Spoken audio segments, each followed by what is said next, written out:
The Chargers play the Raiders. They're either 5 or 6 seed. Correct. Right? Yeah. So if the Steelers lose and Chargers wins, they jump up to 5. And I when we went to the Chargers facility, a beautiful facility, made sure I told everyone in there, hey, you're going to Baltimore, okay? Steelers aren't losing. Oh, you said Harbaugh Bowl back again. Yeah. In the playoffs. Congrats to you guys. NFL wants that, too. Yeah, and so Chargers do too. You guys They don't built this care. big facility. Let's be the hype.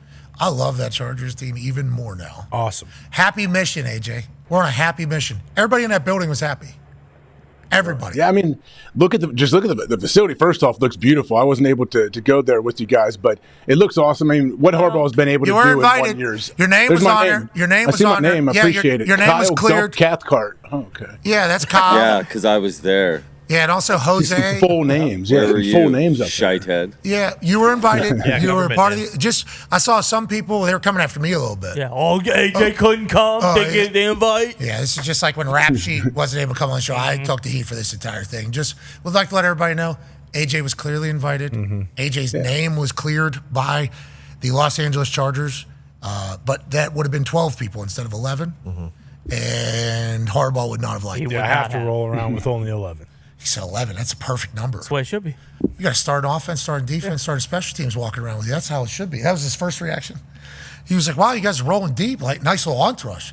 I was like, yeah, you guys had to clear 11 of us to get in here. That was awesome. He's 11. Perfect number.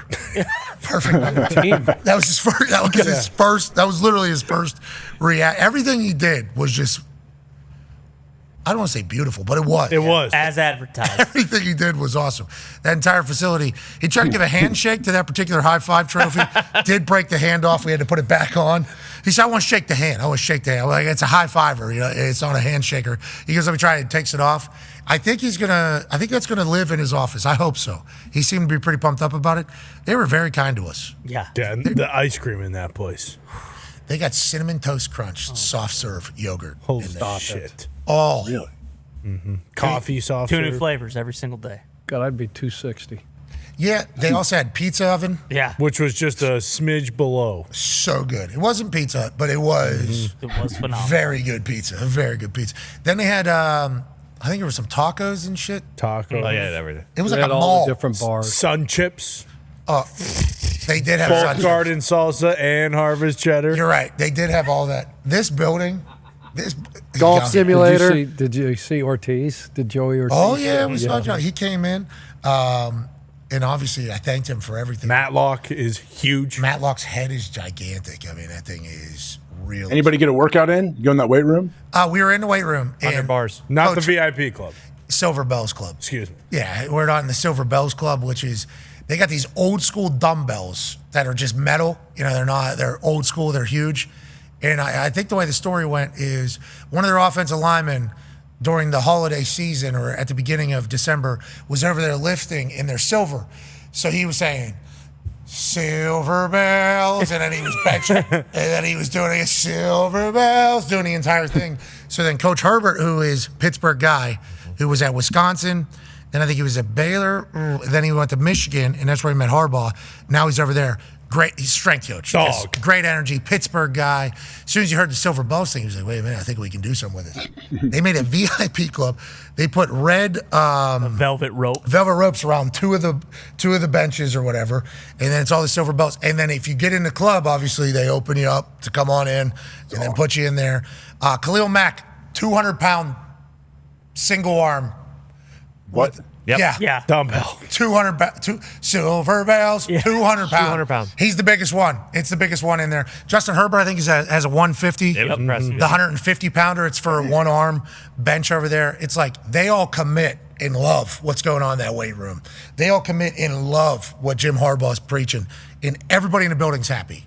Everybody's like excited to be there. It is infectious over there, what they got going on. And how many owners are spending $300 million on a new facility just for a practice facility? Especially in LA, the placement in that, the location itself had to be so expensive. Yep. But then for them to do it upright for the last couple, it's like, look out for the Chargers, dude. Look out for the Chargers. Talk about getting a hiring right, and we've chatted about this a little bit. For a while, it was, we need the new offensive guru. Okay, Sean McVay comes in. We need a new offensive guru. We need a new offensive guru. Then you see guys like Harbaugh, MCDC having the success that they're having.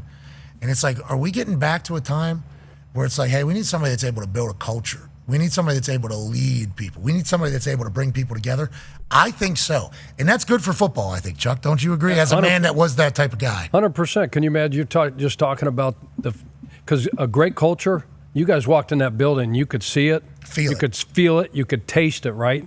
And then you could walk into another building, some we know, like, this stinks. Yeah. This is nasty. This ain't got no feeling like that. Like, it matters. And so bringing a guy like Jim Harbaugh, think about these coaches, like Dan Quinn, what he's done in Washington, right? Second time around. Jim Harbaugh, like, second time in national football, and he won big in San Francisco, right? He's having great success. So these guys, Raheem, he's still 8-8. He's better second time around. MCDC second time around. MCDC, at Miami, I think he was the interim, whatever. Yeah. So if I was to go back, like what I know now compared to what I thought I knew back in 2000, because there's no manual for this job.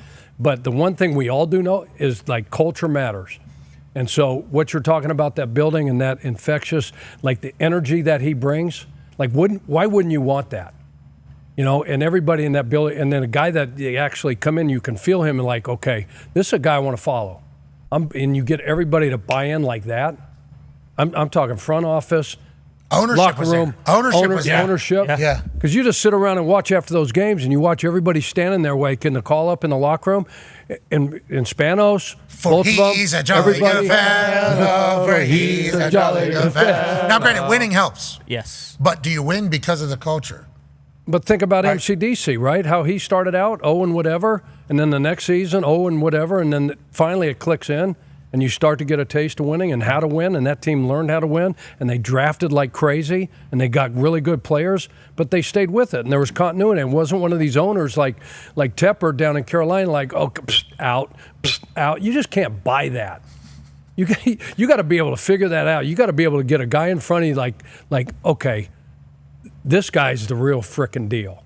And whatever that is, however you're going to go about that selection process, like they hadn't figured it out down there, but you got to here in Indianapolis. Because nobody, I think Coach Belichick talked about patience. Like there isn't patience anymore. Yeah, but to what if see you're things patient with the through. wrong guy?